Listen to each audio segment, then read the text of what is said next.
Touring y Automóvil Club de Colombia. Experiencia y confianza. PBX 524-2487. 660-2920.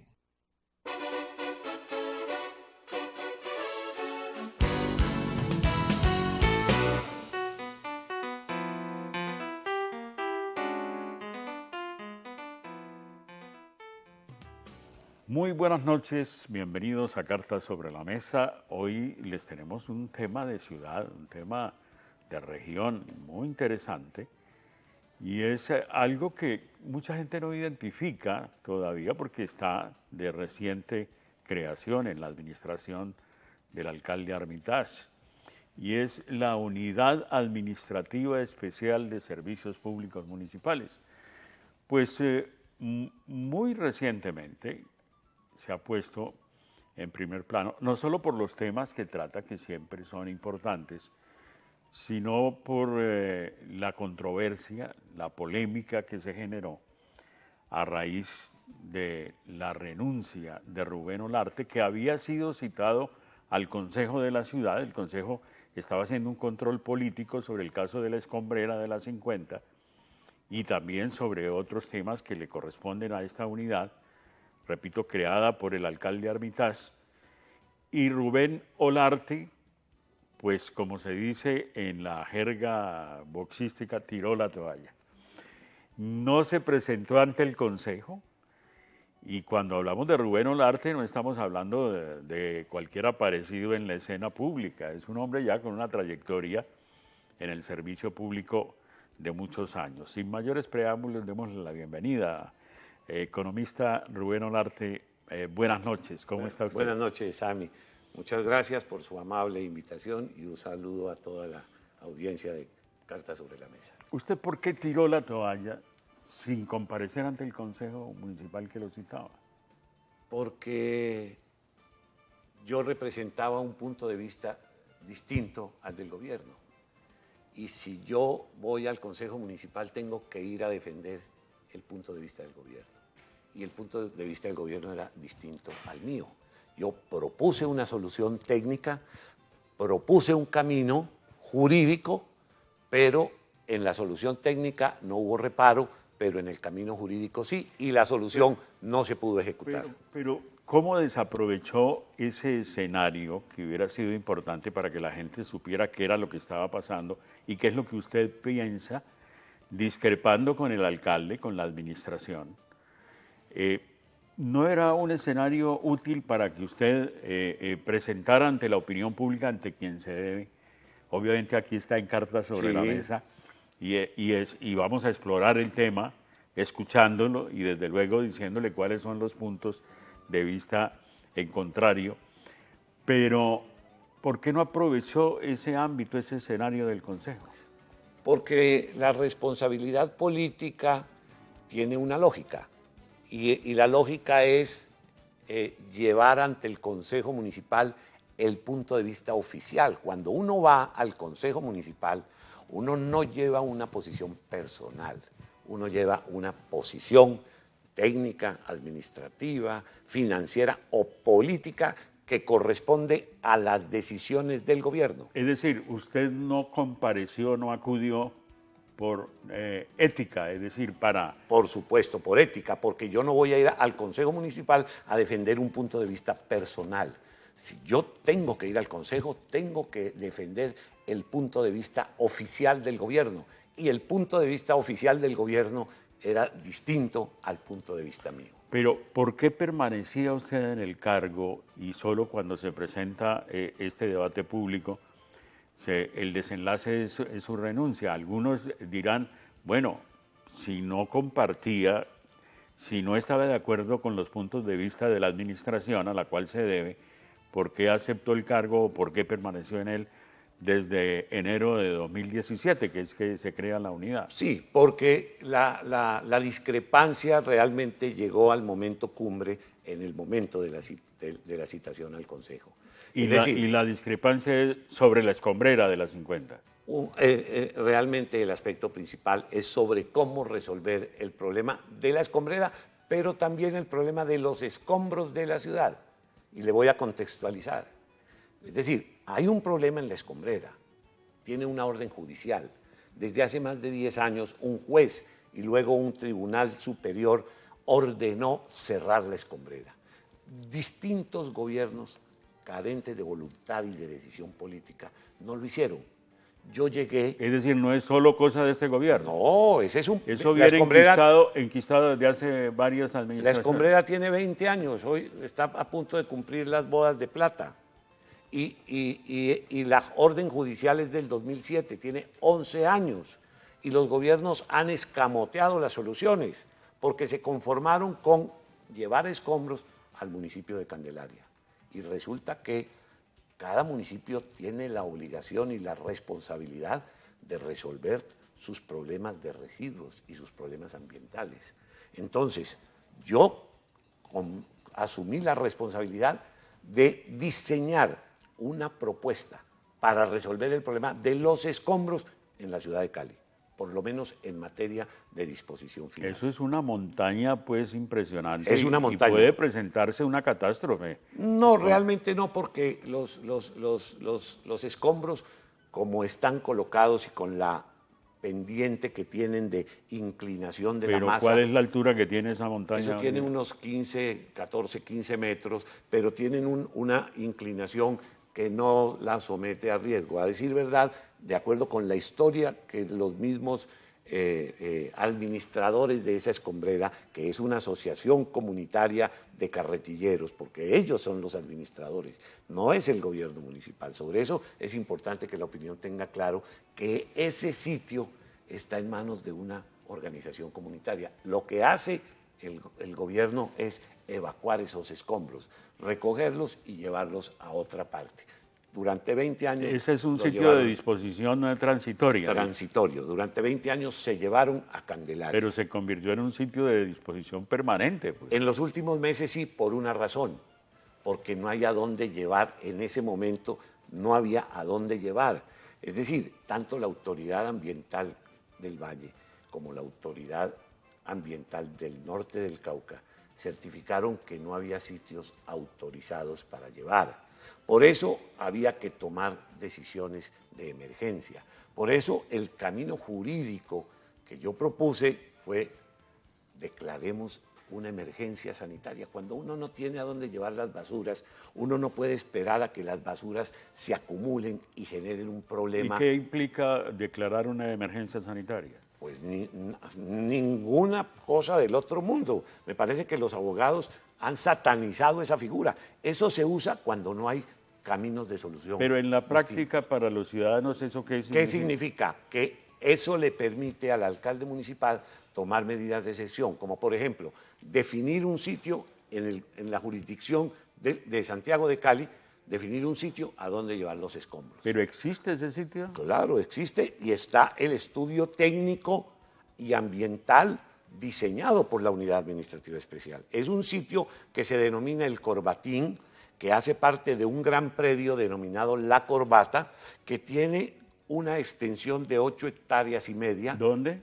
En el corregimiento de Navarro, que tiene concepto favorable del Departamento de Planeación, que tiene un concepto técnico-ambiental favorable de la Corporación Ambiental CBC. ¿Pero en el mismo sitio de la disposición de basuras de Navarro? No, en otro sitio, no es en el antiguo vertedero. Y no es para ir a construir allá una escombrera, era para construir allí un parque mediante un sistema de confinamiento técnicamente diseñado y técnicamente construido para que al final de 1 año y medio, 1 año, 8 meses, de acuerdo a la cantidad de escombros que lleguen, se le pueda hacer un cerramiento con un diseño paisajístico que le permita a la comunidad del oriente de la ciudad tener un parque de 8,5 hectáreas. ¿Pero eso en cuánto tiempo sería una realidad? Ese es el asunto, que para hacer realidad ese proyecto se requerían unos estudios, unos trámites, unos permisos y luego un proceso de contratación.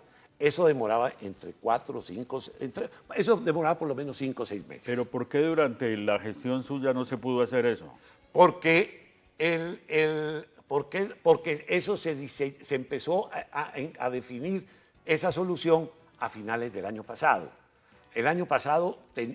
Pero cuando usted llegó el 1 de enero o en enero del 2017, sí, ¿usted no se encargó de buscar una solución urgente a eso? Sí, buscamos muchas soluciones. Y le voy a decir, por ejemplo, primero, teníamos que buscar soluciones que fueran compatibles con una realidad social que existe, y es que los escombros de origen domiciliario que llegan a la escombrera de la 50 los transportan unas personas llamadas chaneros. Son los antiguos carretilleros que sustituyeron su carretilla por unos pequeños vehículos chinos llamados chanas. Por eso a ellos se les llaman chaneros. Esos chaneros no pueden ir a largas distancias, porque les resulta no solamente antieconómico, sino viable desde el punto de vista operacional. Ellos transportan pequeños volúmenes. Entonces había que buscar una solución que a ellos les permitiera llegar. Nosotros buscamos una solución al otro lado del puente de Juanchito y otra al otro lado del puente del Comercio. Pero esas soluciones no fueron aceptadas por la autoridad ambiental, porque uno tiene que contar en este caso con la autoridad ambiental. Pero en este caso CBC. En este caso CBC. Y en el caso de la solución que se propuso en el lote Calitubos al otro lado del puente de Juanchito, fue la propia autoridad de planeación municipal que dijo que de acuerdo con el modelo hidráulico del río Cauca, ese sitio no era un sitio apropiado para que allí se colocaran escombros y se hicieran obras que reforzaran ese lado del río. En el otro lado tampoco, la CBC tampoco lo permitió, porque dijo que escombros allí finalmente no se debían permitir. Entonces, esas dos soluciones fueron descartadas. Propusimos también una solución en la antigua cantera Chipichape, pero esa solución no resultó viable porque había que hacer grandes inversiones en unas obras de canalización de las aguas de escorrentía y no se justificaba para un sitio con una capacidad tan limitada. Nosotros evaluamos desde el punto de vista técnico y financiero todas las alternativas contempladas en el POT. Bueno, permítame hacer una pausa y vamos a seguir conversando sobre este muy interesante tema, polémico tema, y que le causó pues la renuncia a Rubén Olarte. Ya volvemos después de unos mensajes con las cartas sobre la mesa. Continuamos con las cartas sobre la mesa. Rubén Olarte, economista. Yo toda la vida, durante años que nos conocemos, tuve la sensación que Rubén, y yo creo que mucha gente la tuvo y la sigue teniendo, que Rubén era nariñense. Pastuso o nariñense, pues no solo los de la capital son nariñenses, pero por el acento. Pero ya me ha explicado, bogotano. De nacimiento. De nacimiento, porque de familia.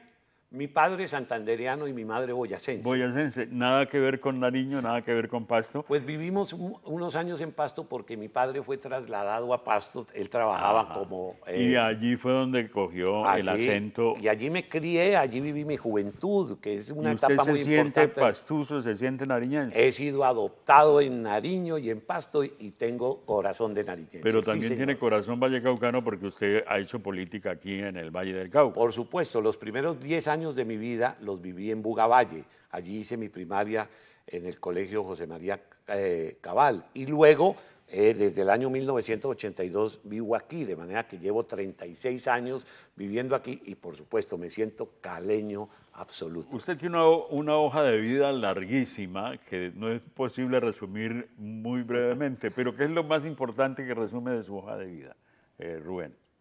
Uy, ¿qué es lo más importante? Los cargos más importantes que ha ocupado. Bueno, digamos de la unidad. Digamos que el cargo más importante fue el de director nacional de estupefacientes. Ajá. Es un cargo de mucha responsabilidad, que además... Allí hubo polémicas también, hubo cuestionamientos. Pues digamos que hubo cuestionamientos que no terminaron en nada, porque a todos los funcionarios públicos nos cuestionan. Investigaciones. Me abrieron 11 investigaciones. Todas quedaron en indagación preliminar. Es decir, se abrió una investigación y en la preliminar quedaron absolutamente todas. O sea que ni siquiera... ¿Investigaciones por qué? que porque había asignado unos carros al despacho de la dirección, que porque unos dineros se habían perdido invertidos en unas fiduciarias, cosas que no ocurrieron, porque había nombrado de asesor a un médico que no tenía el perfil para ser asesor en el tema de prevención del consumo de drogas, que yo recuerde. Que había firmado unos contratos, si es que los actos en la administración pública, el presupuesto uno de la administración pública lo ejecuta mediante contratos que había firmado. ¿Y después de estupefacientes, a dónde fue?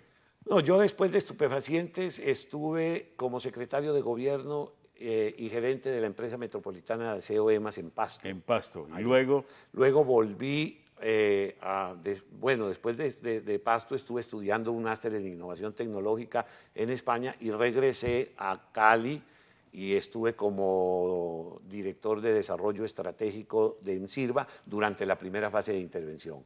No antes de la intervención, después de la intervención. Allí estuve un tiempo al frente del área de planeación y del área de disposición final. Yo tuve la oportunidad de manejar el vertedero de Navarro y de hacer una labor allá que a mí particularmente me dejó muy grande. También fui director de planeación de la CBC. Allí, pues, la estadía allí no fue una estadía muy gratificante, pero fue una experiencia. Del Valle del Cauca. Ahí fui director de planeación del Valle del Cauca durante 3 años, después de haber sido diputado en 2 oportunidades. Diputado, a propósito de política, amigo de Sergio Fajardo, y sigue siendo amigo de Sergio Fajardo. Sí, señor. Ya puede hablar de política porque está fuera de la administración. Así es, ya no es funcionario público. Ya no soy funcionario público y ya puedo decir que estoy con Sergio Fajardo y que creo que es la carta más importante para los colombianos en la próxima elección presidencial. ¿Y cómo van las encuestas, sí le ve posibilidades a Fajardo? Pues yo le veo posibilidades todavía porque es un hombre con gran reconocimiento, es el hombre que tiene la mejor imagen positiva de todos los candidatos y eso es un activo muy importante. Vamos a seguir conversando. Usted nos dejó planteado el tema de que sí buscó soluciones para el tema de la escombrera, alternativas, y la gran alternativa pues del parque, ¿cómo se llama el parque? Es un parque lineal elevado en el Corbatín, el parque del Corbatín, le hemos llamado, porque hace parte de un gran lote que se llama La Corbata. Pero despejando el sitio de la 50, por supuesto, la escombrera. Para poder recuperar ese lote de la 50, entregárselo a la CBC. ¿Cuánto tiene de dimensión ese lote de la 50? El de la 50 es pequeñito, son 3.600 metros cuadrados. ¿Y eso a quién le pertenece? Ese lote es de propiedad de Encali, pero debe estar por obligación en manos de la CBC para que la CBC termine de construir allí un dique de reforzamiento del canal interceptor en el marco. Eso no es para construcción de vivienda. Eso no es para construcción, no. Es una zona de protección y de reforzamiento del canal CBC Sur. Bueno, entonces, antes de volver a ese tema, hagamos un resumen. Yo me encuentro con las funciones de la Unidad Administrativa Especial de Servicios Públicos, que uno resume simplemente diciendo Unidad de Servicios Públicos de Cali. Pero uno dice, bueno, Unidad de Servicios Públicos de Cali, ¿y acaso Empresas Municipales de Cali no es para eso? Entonces uno encuentra, mire, que usted con esa unidad ha trabajado y esa unidad sigue con funciones. A propósito, paréntesis, ¿quién lo reemplazó allí en la unidad? Me reemplazó el doctor Alejandro Arias, director de la Unidad Administrativa de Bienes y Servicios. Él está temporalmente encargado. Muy bien. Oiga, subsidios y mínimo vital, eso del mínimo vital que es para los estratos 1 y 2. 1 y 2. Y para mínimo vital de agua potable. Correcto. Agua potable y saneamiento básico, todo lo de las políticas de agua potable y saneamiento básico. En la zona rural. En la zona rural. Sí, señor. Que también lo cuestiona el presidente del Consejo, ahora hablamos de eso. Diciendo que se perdieron 30.000 millones de pesos. Convenio interadministrativo de uso de recursos, ¿de cuáles recursos? Son los recursos que la Nación le entrega al municipio de Santiago de Cali, que el municipio a su vez le entrega a Encali para que ejecute obras de fortalecimiento de los servicios de agua potable y saneamiento básico en el casco urbano. Es una plata que tiene el siguiente origen. ¿Cuánto vale esa plata? ¿Cuánto suma esa plata? Esa plata suma 1,5 billones de pesos, pero solamente se están en ejecución 3 proyectos. La optimización de la planta de tratamiento de aguas residuales de Cañaveralejo por 83,000 millones de pesos, el canal de aducción del túnel de San Antonio. ¿Qué significa aducción? Aducción es un canal de transmisión de aguas por donde vienen las aguas que vienen del río Cali hacia la planta de San Antonio, la planta de agua potable, la primera que tuvo en Cali. Ese es el segundo. Y el tercer proyecto es el proyecto del Plan Maestro de Servicios Públicos que debe ejecutar en Cali. Entonces, esa es una plata que le llega al municipio. Y el municipio... ¿Pero la maneja usted directamente? No, nosotros se la transferimos o pasa directamente casi a una fiducia. No es sino el intermediario o cómo se podría llamar. Pero somos los supervisores. Tenemos que supervisar que esas obras se hagan completamente. Pero usted está hablando de billonadas, pues de mucha plata, y uno se pregunta... ¿Y qué capacidad administrativa y de gestión tiene usted? ¿Cuántas personas trabajan con usted o trabajaron? Bueno, porque ya salió del cargo. Claro, y es bueno que la opinión pública sepa que esta unidad se creó. A mí me tocó estructurarla, organizarla, ponerla a funcionar. Y pues en un año logramos avances muy importantes porque dejamos una estructura y un personal con un perfil técnico. No le dieron capacidad ejecutora con dientes desde el punto de vista de personal para trabajar ahí, ¿no? No tuve restricciones, tengo que decir. ¿Cuántas personas trabajaron con usted? 150 aproximadamente. Bueno, 150. Pero le quiero decir que en lo fundamental es que uno tampoco podía crear una estructura demasiado robusta en tan corto tiempo. Esta es una unidad llamada a irse consolidando y creciendo en la medida en que va asumiendo todas las responsabilidades que tiene. Para volver a los temas gruesos, tema central, gestión integral de residuos sólidos es otro de los temas. ¿Eso cómo se puede entender? 2 cosas.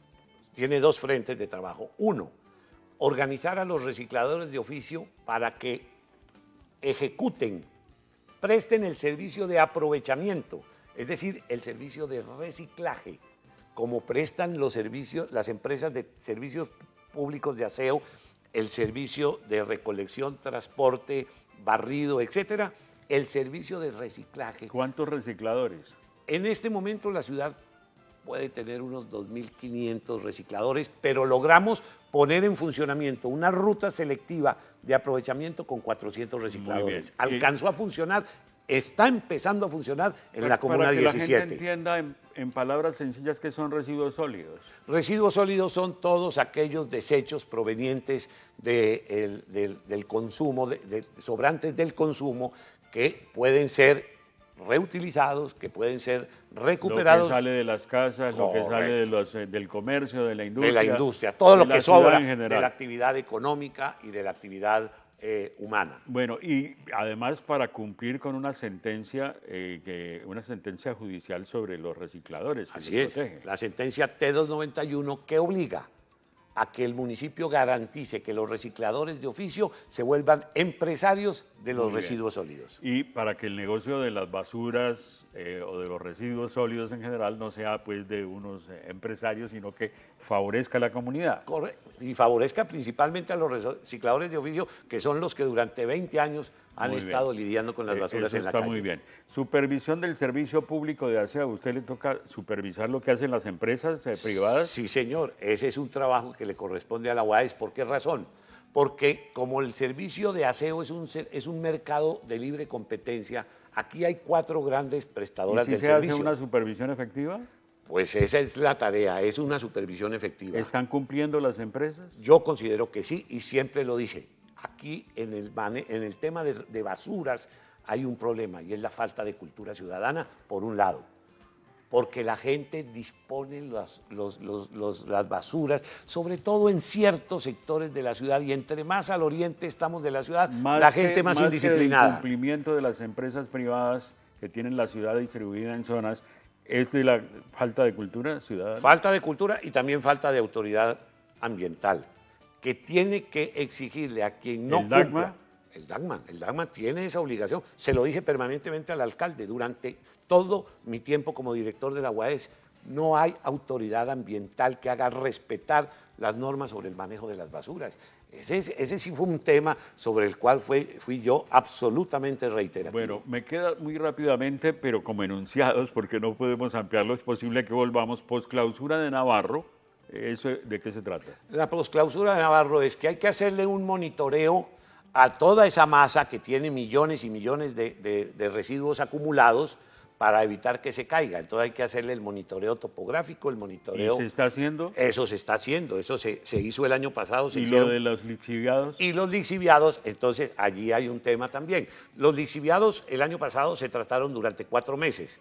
¿Por qué no se trataron más? Porque un proceso licitatorio resultó desierto. Pero eso sí es grave, porque esos lixiviados contaminan. Sí, pero en este momento están seguramente almacenados. Allá hay 8 piscinas con más de 400.000 metros de capacidad de almacenamiento y solamente hay 200.000 acumulados, de manera que no hay riesgo de que los lixiviados se desborden, como efectivamente especuló alguno de los concejales. Bueno, ese siempre ha sido un temor que tenemos en la ciudad, esto de los lixiviados, pero vamos a unos mensajes, nos queda un punto, el de los servicios funerarios.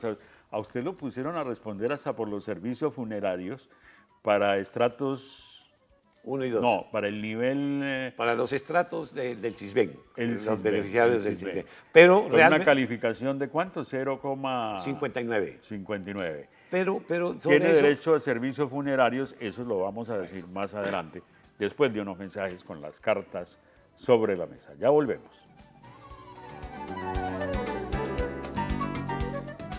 Cartas sobre la mesa con Rubén Olarte. ¿Su segundo apellido cuál es, Rubén? Reyes. Rubén Olarte Reyes.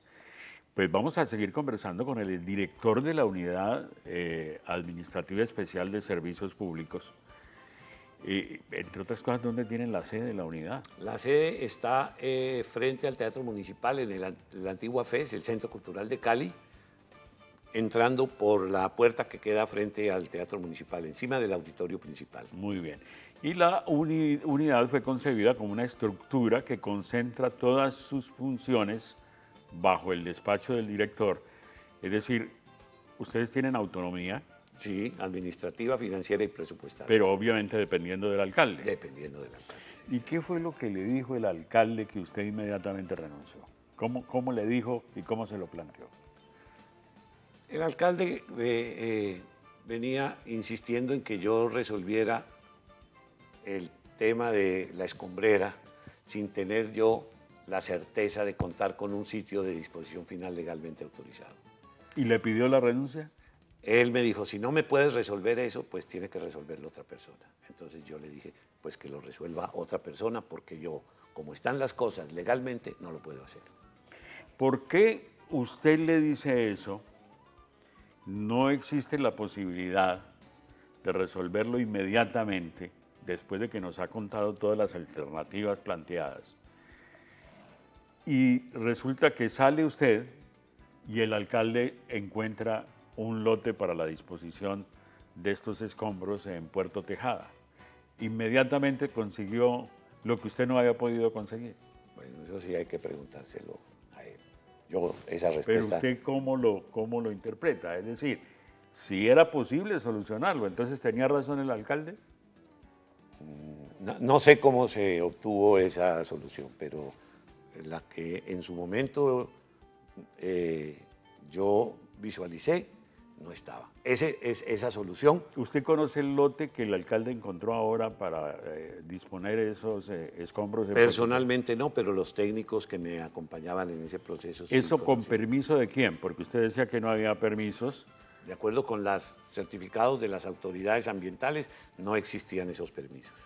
¿Y entonces de quién consiguió el permiso? ¿Del alcalde? Del alcalde municipal de Puerto Tejada. ¿Y es factible? En ese caso, ¿el alcalde puede autorizar eso? El alcalde ¿O es la autoridad ambiental?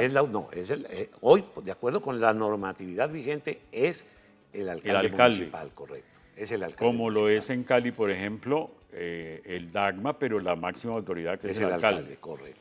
El alcalde de Puerto Tejada autoriza ese lote, pero ¿qué implicaciones tiene disponer en Puerto Tejada? ¿Mayores costos o qué va a pasar? Pues con relación a cómo se venía haciendo antes, no hay mayor diferencia. Antes se disponía en Candelaria a una distancia parecida a ese predio. Y me sigo preguntando, ¿por qué a usted no se le ocurrió esa solución? Pues yo no conozco la forma como se obtuvo esa decisión.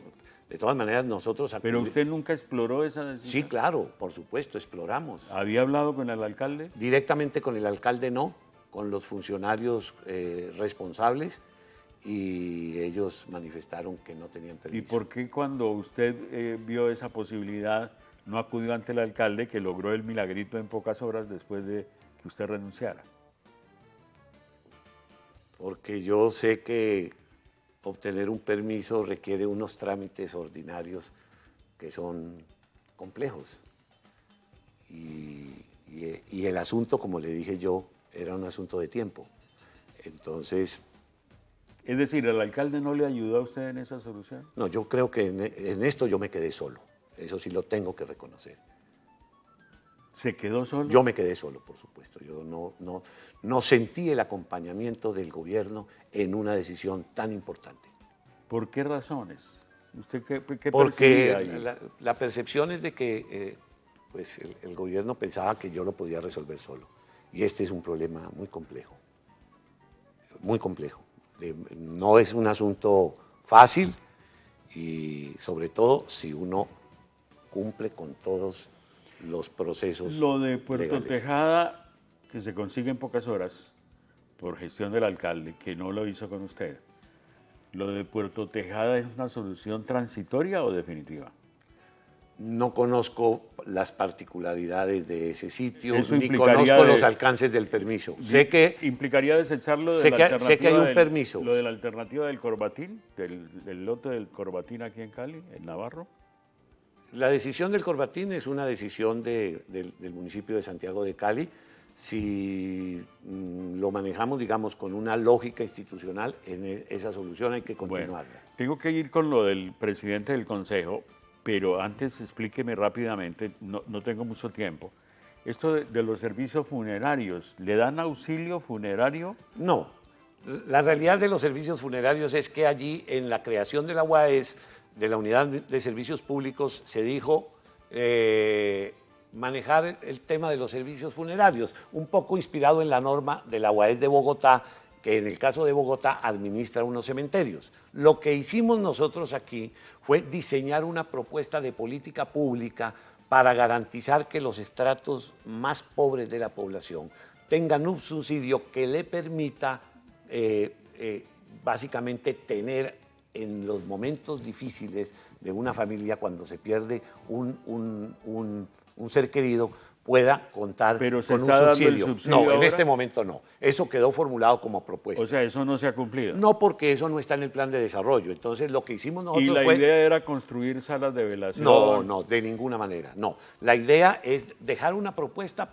más pensando en el próximo Muy gobierno, que la incluya en el próximo plan de desarrollo. Bueno, escuchemos al presidente del Consejo Municipal de Cali, Carlos Hernán Rodríguez, que vino aquí a poner las cartas sobre la mesa y nos dijo lo siguiente sobre la gestión de un funcionario, dijo que un funcionario ineficiente. Sí. La Unidad Especial de Servicios Públicos hoy está manejando los recursos de destinación específica que vienen del Gobierno Nacional para la construcción de plantas de tratamiento de agua residual y la construcción de plantas de tratamiento de agua. Recordemos quién está al frente de la unidad El especial. Rubén Olarte. Rubén Olarte. Y nos encontramos con que después de hacer la audiencia en los corregimientos, la gran necesidad y la gran petición de la comunidad es que por favor les terminen esas plantas de tratamiento de agua residual, que vuelvo y lo repito, son plantas de destinación específica del Gobierno Nacional. Y nos encontramos con que ha dejado de ejecutar más de 30.000 millones de pesos en llevarle salubridad a la población de los corregimientos. Y uno dice, Allí más que es ineficiencia, imposible. que sí lo es, hay negligencia también. Total negligencia administrativa. Y nos encontramos con un panorama hacia el futuro también que para el próximo año que no debe ser. Tienen una unidad especial, pero vemos que la plata está guardada hacia el 31 de diciembre no se invierte, hay que devolvérsela al gobierno nacional y las comunidades con necesidades. Y ahora la sorpresa es que además tienen que estructurar técnicamente y financieramente la nueva licitación para el alumbrado público. No han podido con las plantas de tratamiento de aguas residuales, que además es su función natural, porque esa es la función natural que tiene la Unidad Especial de Servicios Públicos. Pues, ¿qué podemos esperar en lo referente al tema de una licitación de esa envergadura? Bueno, cuando él plantea la ineficiencia, entonces le pregunto yo, ¿y negligencia también? Y dice, sí, total negligencia. ¿Usted qué tiene para responder frente a eso? Lo siguiente, el señor presidente del Consejo pareciera que no conociera cómo funciona la administración pública. Cuando yo llego a la unidad administrativa, encuentro que el municipio está desertificado por 2 años consecutivos. ¿Qué quiere decir? Antes de llegar usted. Antes de llegar yo. ¿Usted encontró ya esa desertificación? Desertificado. ¿Qué quiere decir? Que la plata a que él hace referencia la estaba manejando la gobernación y no el municipio.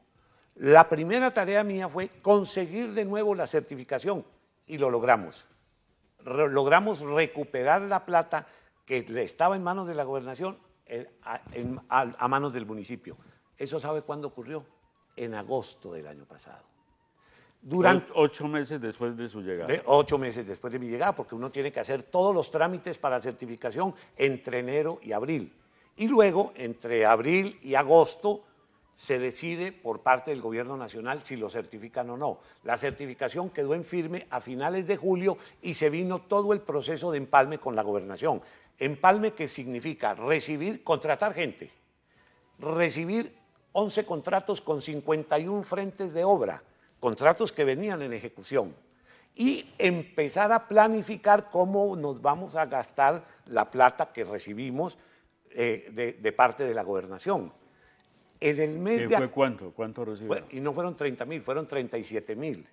Pero le quiero decir esto, usted recibiendo la plata la plata en efectivo a finales de agosto, usted no alcanza entre septiembre, octubre, noviembre y diciembre a diseñar y estructurar los proyectos, incorporarlos al presupuesto, contratarlos y ejecutarlos. Eso no lo hace nadie. ¿Y eso ya está listo o no?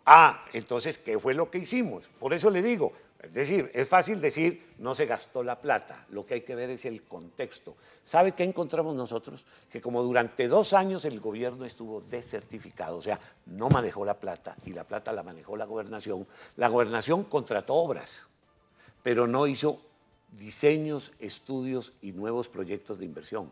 No contrató. Cuando llegué yo, encontré planeación 0 y 0 recursos. La plata la recibimos en agosto. En ese momento, lo primero que hicimos fue concentrar toda la gente que contratamos a recibir las obras de los 51 frentes de obra. ¿Cuántos corregimientos? Son 15 corregimientos y aproximadamente 75 veredas.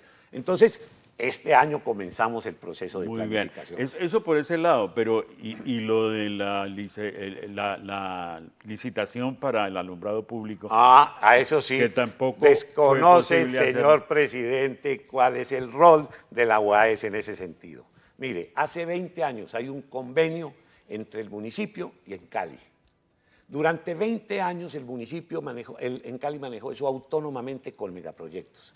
Solo cuando se creó la supervisión, el municipio empezó a manejar la plata y a controlar un poco el servicio. ¿Pero por qué no se hizo la licitación? Porque eso no es responsabilidad de la UAS, la responsabilidad es en Cali, que tiene que contratar mediante una licitación a un operador que reemplace megaproyectos. Que no será posible llegar a hacerla porque habrá que extenderle el contrato a megaproyectos. Pues como van los tiempos, sí, pero eso sí es clarísimo, y los cronogramas lo dicen, y las responsabilidades están clarísimas. Eso es responsabilidad en Cali, y ellos están en la tarea. Nosotros como UAS hicimos los aportes y recomendaciones de carácter técnico en todo el proceso precontractual, pero después de toda la concepción, estructuración de la parte técnica, la parte administrativa, financiera y jurídica queda en manos de un área que se llama Grupo de Abastecimiento Estratégico en Cali, que se llama el GAE. Eso no nos corresponde a nosotros. Vamos a otra pausa y regresamos con ustedes con las cartas sobre la mesa. Llegamos al final de Cartas sobre la Mesa en este segmento, apenas 5 minutos para despedirnos, Rubén, y se nos quedan muchos otros temas. Eso de los subsidios, yo he querido, por ejemplo, hablar de los subsidios de los servicios de acueducto, alcantarillado. ¿Cuánto se gasta en subsidios en la ciudad? El año pasado se gastaron casi 50.000 millones de pesos contando lo que se subsidia al estrato 1, 2 y 3 de acueducto, alcantarillado y aseo, lo que se subsidia en mínimo vital y el pago de una deuda por el pago de subsidios de gobiernos anteriores que no pagaron Mínimo y que vital le tocó asumir a la administración mínimo arbitraria. vital que indica que... Se pagan los primeros 6 metros cúbicos de consumo de agua de los estratos 1 y 2. ¿Y eso se lo pagan ustedes a empresas municipales? Se lo locales? pagamos a las empresas que prestan el servicio. Muy bien. Bueno, vamos a otro punto y tiene que ver, en este caso, con lo que queda de aquí hacia el futuro, con esta unidad, porque es que tenemos ya muy poco tiempo. ¿Usted qué piensa que debe hacer esa unidad que usted creó y manejó para la alcaldía de Cali? Yo pienso que lo primero es fortalecer el área que maneja el llamado Convenio Único de Recursos, que es la plata de la nación, que se le pase en Cali para que en Cali ejecute las obras. ¿Por qué? Porque si el día de mañana las obras cuestan más, el que tiene que pagar y meterse la mano al bolsillo es el municipio. Es una responsabilidad muy grande y creo que... ¿De cuáles obras estamos hablando? Estamos hablando de la Petar Cañaveralejo hoy, del túnel del acueducto de San Antonio y en este momento del Plan Maestro de Servicios Públicos. Pero vienen para los años subsiguientes muchísimos proyectos que van a sumar 1,5 billones. Y entonces el municipio no puede asumir el riesgo. Y si hay sobrecostos, esos los asume... Los paga el municipio. El municipio. Correcto. Y cuando decimos los paga el municipio, pues es a costa de los contribuyentes. Correcto. Por eso tiene que ser una supervisión muy robusta que le haga seguimiento milimétrico a esas inversiones para evitar que se vayan a presentar sobrecostos por cualquier razón. O que revise muy bien toda la planificación para que la planificación contemple todas las eventualidades y no vayan a aparecer en el futuro gastos adicionales que le toque pagar al municipio. Eso me parece que es lo primero, me parece que es un punto crítico. Segundo, me parece que hay que fortalecer el servicio de aseo y que hay que buscar, propiciar que la gobernabilidad sobre el servicio de aseo vuelva al municipio. Hoy no la tiene. Si bien la UAE supervisa el servicio, la gobernabilidad la tiene en Sirva en liquidación, porque es quien administra los contratos con los grandes operadores. Pero si es una gobernabilidad efectiva o entre comillas una gobernabilidad. Legalmente es efectiva, porque tienen todo el poder, porque son los contratantes. Pero no lo ejercen. Pero desafortunadamente no tienen la infraestructura humana que le permita garantizar que todas las obligaciones y cuando usted dice que retome el municipio esto, ¿es que en qué dependencia pasa? En la UAES, pero que se liquide en Sirva, para que los contratos los maneje el municipio, a través de la UAES, que es la entidad competente de acuerdo con la norma. ¿Por qué ha sido tan demorada, se ha dilatado tanto la liquidación de Sirva? Básicamente porque esto requiere una decisión política de asumir el tema con toda destreza, y creo que este ha sido un tema de segundo orden en la agenda de los alcaldes municipales. ¿Qué otros puntos prioritarios quedan? Me parece que hay que asignar recursos muy importantes a la construcción de infraestructura para los recicladores de oficio.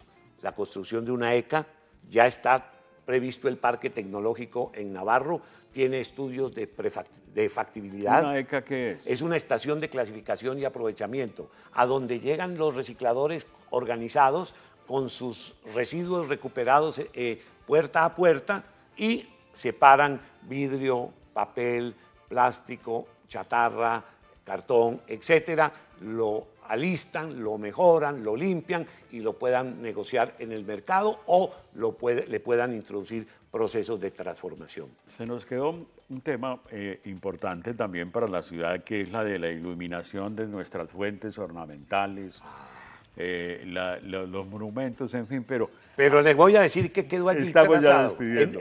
en los últimos segundos. Un minutico. Se hicieron el año pasado todos los estudios y diseños de todas las fuentes de agua de la ciudad para que este año se contrate la ejecución y ya quedó el contrato en curso y este año la ciudad de Cali va a tener todas las fuentes iluminadas como resultado de esa gestión. Muy bien, Rubén. ¿Hacia dónde va? En 2 palabras, ¿hacia dónde va ahora? Yo vuelvo a ponerme al frente de una herramienta digital que constituye mi empresa, que se llama miderechodepetición.com. Es una herramienta digital que le permite al ciudadano presentar los derechos de petición de manera fácil, rápida y eficaz. Eso quiere decir que cuando el derecho de petición llega al destinatario, le responden o le responden. Oiga, qué y bueno si eso. no le responden, Eso es un buen tema para un próximo programa. con mucho Rubén. gusto. Muchas gracias Sammy. por aceptar la invitación de Cartas. A ustedes sobre muy la amable. Mesa. A ustedes, amables televidentes, gracias por la sintonía. Y si Dios quiere, los esperamos el próximo miércoles, 7:30, corrección, de la noche, los miércoles, y repetición jueves, 8:30 de la mañana. Una feliz noche para todos.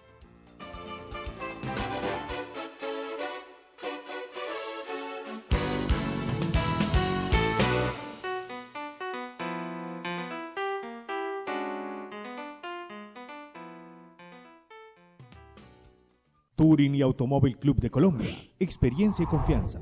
PBX 524-2487. 660-2920.